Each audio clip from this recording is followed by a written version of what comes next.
सभी विद्यार्थियों का एसवी चिल्ड्रन एकेडमी रावला मंडी के ऑनलाइन प्लेटफॉर्म पे स्वागत है। कक्षा 10 विषय सामाजिक विज्ञान और अध्याय चल रहा है हमारा दूसरा। इस दूसरे अध्याय का नाम है संघर्षकालीन भारत। और संघर्षकालीन भारत में हमने पढ़ा था सबसे पहले गुलाम वंश, जिसमें कुतुबुद्दीन ऐबक, इल्तुतमिश, रजिया सुल्तान और बलबन के बारे में हमने पढ़ा था। अब उसके बाद में हमने खिलजी वंश पढ़ा था, जिसमें जलालुद्दीन खिलजी और अलाउद्दीन खिलजी के बारे में पढ़ा था। तीसरा वंश आता है तुगलक वंश। कौन सा वंश? तुगलक वंश आता है। और ये तुगलक वंश कब से कब तक रहता है? तो खिलजी वंश 1320 में समाप्त हो गया। तो कौन सा वंश आ गया? तुगलक वंश आ गया। 1320 से लेकर 1414 ईस्वी तक आता है कौन सा?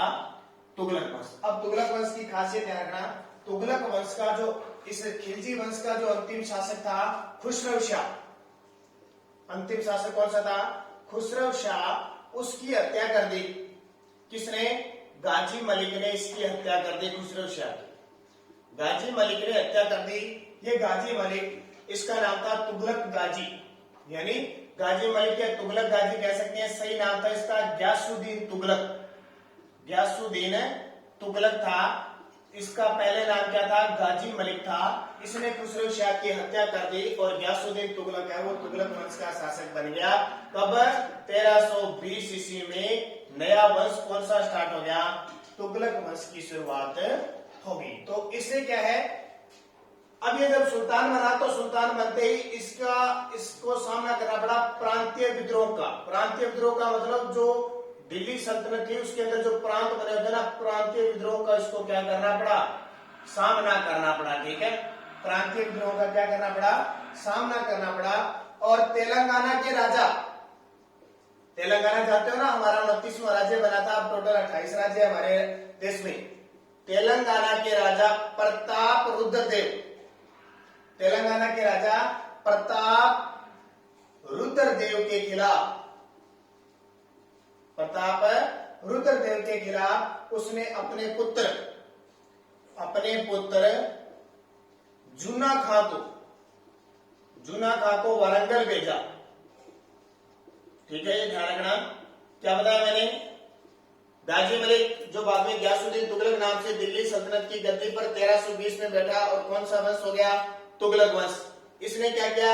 गद्दी पर बैठते ही प्रांतीय विद्रोह का इसको सामना करना पड़ा और तेलंगाना के राजा प्रताप रुद्रदेव के खिलाफ अपने पुत्र जूना खां को इसने क्या किया था? वारंगल भेजा था और जाजनगर जो उड़ीसा में सैन्य अभियान किया। जाजनगर जो उड़ीसा के अंदर है, यहां भी इसके द्वारा क्या किया जाता है? सैन्य अभियान किया जाता है। किसके द्वारा? गयासुद्दीन तुगलक के द्वारा। और इसमें उलुग खां, ये जो जूना खां ना, ये सेनापति के रूप में जाता है। इसका दूसरा नाम होता है उलुग खां। इसका नाम और होता है उलुग खां, जूना खां आगे बनता है। तो अंतिम विद्रोह उसका होता है बंगाल के विद्रोह, बंगाल के विरुद्ध होता है विद्रोह। इस गयासुद्दीन का अंतिम विद्रोह होता है किसके खिलाफ है? बंगाल के खिलाफ। और क्या होता है? दिल्ली से वापस जाते समय एक समारोह में, दिल्ली से वापसी पर आयोजित स्वागत समारोह में एक लकड़ी के भवन के गिरने से, दिल्ली में स्वागत समारोह होता था। पहले क्या होते थे? राजा महाराजाओं के लकड़ियों के घर बने होते थे और लकड़ियों के घर थे। लकड़ी के घर के नीचे, लकड़ी के घर में नीचे दबने से 1325 में इसकी मृत्यु होगी। ठीक है, ध्यान रखना। अब आपसे आ जाए तुगलक वंश के बारे में लिखोगे तो आप सबसे पहले लिखोगे 1320 से 1414 खुसरो शाह की हत्या करके गाजी मलिक का वो गयासुद्दीन तुगलक 1320 में क्या बना? दिल्ली का सुल्तान बना। प्रांतीय विद्रोह का सबसे पहले इसको सामना करना पड़ा जब तेलंगाना के राजा प्रताप रुद्रदेव के खिलाफ इसने अपने पुत्र जूना खां, अब इसके बाद में जूना खां की बात करेंगे, वारंगल भेजा। जाजनगर उड़ीसा पर भी इस जूना खां ने सैन्य अभियान किया था और बंगाल के विरुद्ध अंतिम विद्रोह था इसका, गयासुद्दीन तुगलक का। दिल्ली में एक स्वागत समारोह के समय लकड़ी का घर बना था उसके नीचे दबने से इसकी क्या होगी? मृत्यु होगी। कब हो गई? 1325 ईस्वी में मृत्यु हो गई। ठीक है, ये कौन हो गया?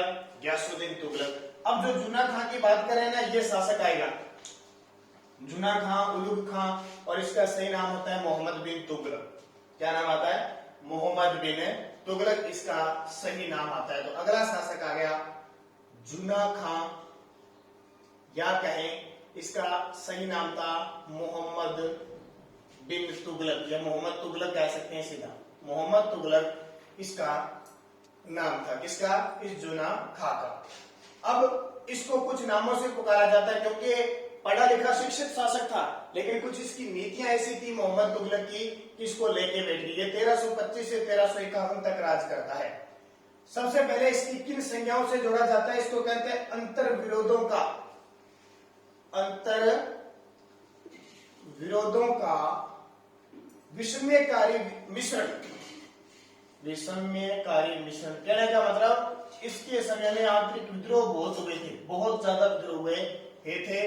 रक्त का इसको प्यासा कहते हैं, रक्त का प्यासा। रक्त का प्यासा क्यों कहते हैं? क्योंकि इसने अपने साम्राज्य को बढ़ाने के लिए, अपनी नीतियों के लिए जनता का पर अत्याचार खूब किया था, जनता पर कर लगाते थे बहुत सारे और अपनी मनमानी चलाता था, इसलिए इसको रक्त का प्यासा कहते हैं और अंतर विरोधियों का विषम्यकरण भी कहा जाता है। ठीक है। और इसके समय ध्यान रखना, मोहम्मद तुगलक के समय इसका जो साम्राज्य है वो 23 मुक्तों में बंटा हुआ था। मुक्तों का मतलब है, मुक्तों का मतलब है प्रांतों में बंटा हुआ था। आज जैसे हम कह सकते हैं ना कि हमारा राजस्थान 33 जिलों में बंटा है, हमारा जो देश है वो 28 राज्यों 8 केंद्र शासित प्रदेशों में बदला है, वैसे 23 मुक्तों या प्रांतों में बदला हुआ था। एक इतिहासकार आया था जियाउद्दीन बर्मी। जियाउद्दीन बर्मी ने इसकी 5 योजनाओं का उल्लेख किया। कितनी? 5 योजनाओं का, जो सारी की सारी असफल रही थी। इसने 5 योजनाएं चलाई, 5 योजना इसने बनाई, 5 पर इसने काम किया, लेकिन 5 ही असफल रही। देखो क्या क्या किया इसने। सबसे पहले इसने 2 आब कर वर्दी कर दी, 2 आब पर कर वर्दी। इसका मतलब क्या होता है? 2 आब का मतलब होता है 2 नदियों के बीच, जैसे ये गंगा थी और ये यमुना थी, इसके बीच का जो क्षेत्र होता है, 2 नदियों के बीच का जो उपजाऊ मैदान होता है उसको दोआब कहते हैं। तो इसने सोचा यहाँ विश्व का सबसे ज्यादा उपजाऊ मैदान है हमारे भारत में, इसने सोचा क्यों ना इस पर खूब सारा कर लगा दूं। मैं कर लगाऊंगा तो लोग ज्यादा फसल बोएंगे और ज्यादा काम करेंगे, तो कर लगा दूं मैं ज्यादा और इससे मेरे को क्या कर बहुत मिलेगा। ठीक है। जहां मतलब पहले इसको कह सकते हैं कि 50 किलो में से 10 किलो मिलता था, अब इसने 50 किलो में से 25 किलो लेना शुरू कर दिया, तो जनता इसके खिलाफ हो गई, बढ़ गई जनता, खिलाफ हो गई, तो ये योजना इसकी असफल रही। दूसरी इसने क्या कर दी? सांकेतिक मुद्रा स्टार्ट कर दी, सांकेतिक मुद्रा का प्रचलन शुरू कर दिया, यानी जो चांदी, कांस्य और चमड़े के सिक्के मिश्रित कर दिए ताकि मूल्य कम हो और मुझे आमदन ज्यादा हो। लेकिन लोगों ने क्या है, नकली सिक्के चलाने शुरू कर दिए, नकली मुद्रा शुरू कर दी, तो ये भी सफल रहा, असफल रहा। तीसरा, इसने राजधानी को परिवर्तन की थी। पहले राजधानी दिल्ली थी, अब इसने दिल्ली से राजधानी देवगिरी, देवगिरी कहें या दौलताबाद ले जाने की कोशिश की। दौलताबाद राजधानी परिवर्तन। इसने सोचा भी मैं उत्तर भारत में रह रहा हूं और मुझे दक्षिण भारत पूरे कब्जे में लेना है, तो मुझे राजधानी बदलनी पड़ेगी। तो इसने क्या किया? देवगिरी या दौलताबाद को अपनी राजधानी बनाने की कोशिश की। ये तो कर्नाटक के पास है। वहां से यहां लाया, कितने तो उसके सैनिक मर गए, क्योंकि जो हमारा भारत है ना, ये भारत, इसके उत्तर में हम दक्षिण में जाएंगे तो जलवायु में परिवर्तन आता है। कैसे? क्योंकि ये कर्क रेखा है, इस कर्क रेखा के ऊपर तो शीतोष्ण कटिबंधीय जलवायु है और नीचे उष्ण कटिबंधीय है, यानी एकदम हम गर्मी की तरफ आते हैं। जिस वक्त हम सर्दियों में रजाई ओढ़ के कमरे के अंदर ही रहते हैं ना, उस समय हमारे इस दक्षिण भारत में गर्मी पड़ती है। ध्यान, ये सिस्टम है। तो इतनी सेना लेके आया था ये, और सेना लेके आया तो परिणाम क्या हुआ? इसकी आधी सेना नष्ट हो गई और परिणाम ये हुआ, ये सफल नहीं। चौथा देखो, खुरासन अभियान। खुरासन क्षेत्र है, उस पर अभियान किया लेकिन असफल रहा। और एक है कराची अभियान, कराची अभियान किया, उसमें भी असफल रहा। तो बर्नी ने इसकी 5 योजनाओं का वर्णन किया, 5 की 5 असफल रही थी। ध्यान रखना, कितनी? 5 की 5 असफल रही थी। याद रखना, पूछा जाता है इसकी 5 योजनाएं जो असफल रही। दोआ पर कर वृद्धि, सांकेतिक मुद्रा का प्रचलन, देवगिरी दौलताबाद को राजधानी बनाना, सांकेतिक मुद्रा हो गई, खुरासान पर अभियान और कराची की ओर अभियान। ये पांचों की पांचों इसकी क्या से रही थी, ऐसे बन रही थी। इसने 1327 से 1335 तक ये राजधानी बनाई थी, 1327 से 35 तक बनाई थी। और इस देवगिरी का नाम क्या कर दिया इसने, दौलताबाद कर दिया था। ठीक है, अब आगे चलता हूं। देखो मोहम्मद बिन तुगलक था, इसको रक्त का प्यासा अंतर विस्मय कहानी का मिश्रण कहा जाता है। अब आगे देखिए मोहम्मद बिन तुगलक की कुछ बातें। ठीक है, पूरा नाम इसका ये है मोहम्मद बिन तुगलक। मोहम्मद बिन तुगलक जो आपकी किताब में दे रखा ना, मोहम्मद तुगलक, तो मैंने बता दिया सारा।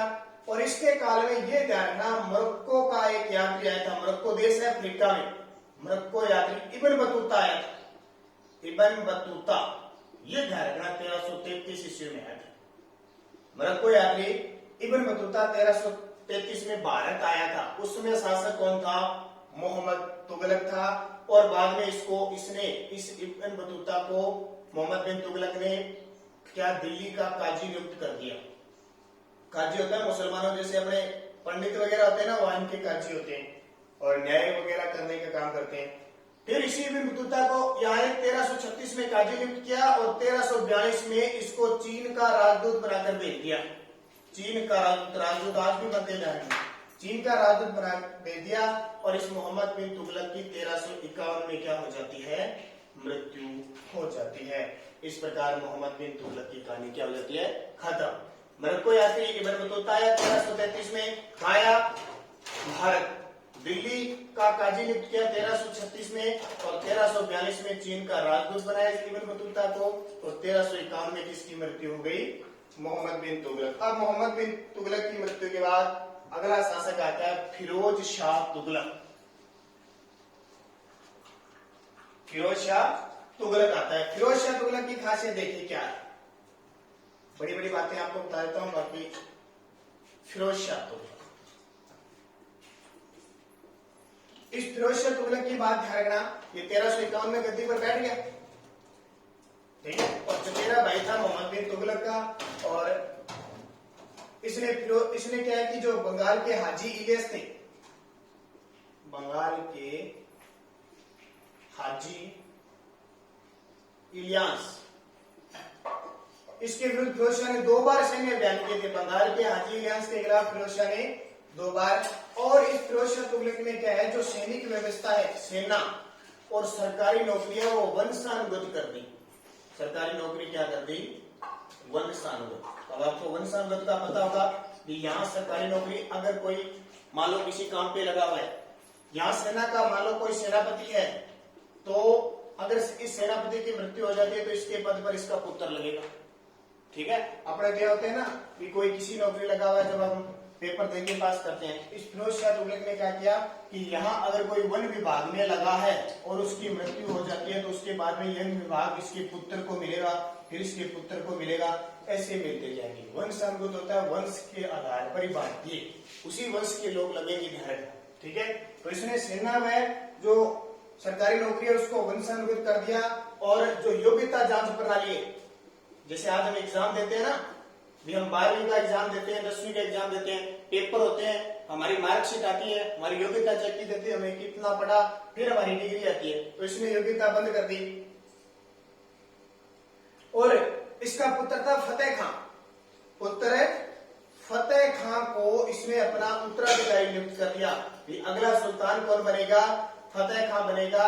और कुछ सिक्कों पर इसका नाम भी जारी कर दिया, क्योंकि राजा महाराजा हुआ करते थे ऐसे, तो उन पे सिक्कों के आपने चित्र तो देखे हैं, ऐसे चित्र और नाम हुआ करते थे। अंकित करवा दिया। इस फिरोज शाह ने बहुत सारे भवन निर्माण करवाए थे, जैसे आज हिसार नाम सुना आपने, हरियाणा में हिसार, फिरोजाबाद, ठीक है, जौनपुर, ये सारे किसके शहर बसाए हुए आज, ये सारे के सारे फिरोज शाह के बसाए हुए हैं, ध्यान रखना। इसने क्या किया था, टोपरा व मेरठ से 2 शिलालेख है किसके, अशोक के, वो दिल्ली लेके आया था। फिरोज शाह टोपरा व मेरठ से अशोक स्तंभ कहा लेके आया था, दिल्ली ले गया था, लेकिन उस पे ऐसी लिपि लिखी हुई थी, यानी ब्राह्मी हो सकता है, कोई भी पढ़ी नहीं गई। और इसने बहुत सारे अच्छे भी काम किए। फिरोज शाह तुगलक ने क्या किया था कि हांसी और सिरसा में, हांसी और जो सिरसा है ना, वहां पानी की कमी दूर करने के लिए इसने बहुत सारे नहरों की खुदाई की। यहाँ हांसी और सिरसा में पानी की कमी थी, इसलिए नहरों का निर्माण करवा दिया किसने, फिरोज शाह तुगलक ने। और एक नहर सतलज नदी से, नदी है ना सतलज, सतलज नदी से दीपालपुर, एक नहर है सतलज नदी से दीपालपुर के, तथा दूसरी यमुना नदी से सिरमौर के पास खुदवाई करवाई। एक तो दीपालपुर और एक दूसरी यमुना से एक नहर की खुदवाई करवाई थी, ध्यान रखना। और उपज वृद्धि और अकाल से निपटने तो इसने ठोस नीति अपनाई। उसके अलावा एक और खासियत पर ध्यान रखना फिरोज शाह तुगलक की। फिरोज शाह तुगलक की खासियत देखो, एकमात्र ऐसा शासक था जिसने ब्राह्मणों पर जजिया कर लगाया। ये इंपॉर्टेंट बनेगा। जजिया कर क्या होता है, जजिया कर जो मुसलमान होते हैं ना, गैर मुसलमान, एक होता है मुसलमान, एक होता है गैर मुसलमान। क्या अंतर है, मुसलमान गैर मुसलमान? तो ध्यान रखना, मुसलमान तो मुस्लिम धर्म के लोग होते हैं, गैर मुसलमान जो मुसलमानों को छोड़कर बाकी जितने होते हैं गैर मुसलमान। ये एक धार्मिक कर था, धर्म के नाम पर कर लगता था। यानी अब जो ये राज कर रहे हैं कौन है, सारे मुसलमान है। इसने कहा जो मुसलमान मुस्लिम धर्म का पालन करेगा उस पर तो ये कर लगेगा नहीं, बाकी कोई मूर्ति पूजा, जैन धर्म है, बौद्ध धर्म है, हिंदू धर्म है, सब पे कर लगेगा। यानी अलग अलग फिक्स किया होता कितना लगेगा। तो इसने क्या किया, पहले ब्राह्मणों को छूट होती थी, फिरोज शाह तुगलक ने ब्राह्मणों पर भी कर लगा दिया। तो आपसे पूछे ब्राह्मणों पर जजिया कर लगाने वाला दिल्ली सुल्तान का शासक कौन था, तो आप क्या बताओगे, फिरोज शाह तुगलक। हांसी और सिरसा में नहरों की खुदाई किसने की, फिरोज शाह ने। और टोपरा व मेरठ से अशोक स्तंभ दिल्ली लेके कौन आया, फिरोज शाह तुगलक। तो ये सारी बात किसकी है, फिरोज शाह तुगलक की। उसके अलावा देखो, इसने गैर इस्लामी जो सजाएं थी माफ कर दी, और गैर शरीयत 24 प्रकार के कर लगते थे वो हटा दिए। 24 प्रकार के कर लगते थे वो हटा दिए, सिर्फ 4 ही कर रखे। 4 कर रखे, कौन कौन से, खराज, जकात, खम्स और जजिया। ये अलग अलग कर थे। जजिया धार्मिक कर था, खम्स क्या है कि लूट का माल किसी गांव से लूटा जाता था, उस पर कर होता था। खराज क्या होता था, मुसलमानों पे लगता था। और जकात भी कृषि कार्यों पर लगता था। चारों कर इंपॉर्टेंट है, ये लगते थे। इसके काल में देखो दासों की संख्या, इसने इतने दास बना लिए, इसके काल में 1,80,000 दास थे। इतनी संख्या में वृद्धि हुई, दास, ठीक है। और इन दासों के लिए इसने एक विभाग बनाया, उसका नाम था दीवान ए बदगान। दीवान ए बदगान नाम का एक विभाग खोला था, ठीक है। और इसके अलावा इसने खरबूजों और अंगूरों की खेती को भी प्रोत्साहन दिया था। खरबूजे जानते हो ना, खरबूजों व अंगूरों की खेती को प्रोत्साहन देने की नहरें बनाई, तो बस याद रखना नहरों के साथ ये भी लगा दी। और इस फिरोज शाह की मृत्यु 1388 में हो जाती है। तुगलक वंश का अंतिम शासक आता है, इस तुगलक वंश का अंतिम शासक आता है नासिरुद्दीन मोहम्मद। कौन आता है, नासिरुद्दीन मोहम्मद आता है। नासिरुद्दीन मोहम्मद आता है, लास्ट शासक मोहम्मद। इसके समय में 1398 ईस्वी में तैमूर लंग नाम का एक तुर्की होता है। तैमूर लंग नाम का एक तुर्की होता है, तुर्क से आया हुआ, और वो दिल्ली पर आक्रमण करता है। तो ये आपका पूरा हो गया तुगलक वंश। क्या क्या बताया मैंने, सबसे पहले गयासुद्दीन तुगलक जो तुगलक वंश का संस्थापक होता है, और उसकी मृत्यु कैसे हुई थी, लकड़ी से बने घर से दबकर। फिर मोहम्मद बिन तुगलक आया, उसकी 5 योजनाएं कौन कौन सी, दोआब में कर वृद्धि, सांकेतिक मुद्रा का प्रचलन, राजधानी परिवर्तन, कराची व खुरासान अभियान। फिर फिरोज शाह तुगलक आया जिसने ब्राह्मणों पर कर लगाए, जौनपुर, फतेहाबाद और ये शहर बसाए, और इसके अलावा नहरों का निर्माण करवाया। और लास्ट शासक आता है नासिरुद्दीन मोहम्मद, जिसके समय में 1398 में तैमूर लंग ने दिल्ली पर आक्रमण किया था। ये आपका तुगलक वंश पूरा हो गया। अगला जब वंश पढ़ेंगे उसका नाम क्या आएगा, उसका नाम आएगा सैयद वंश और लोदी वंश।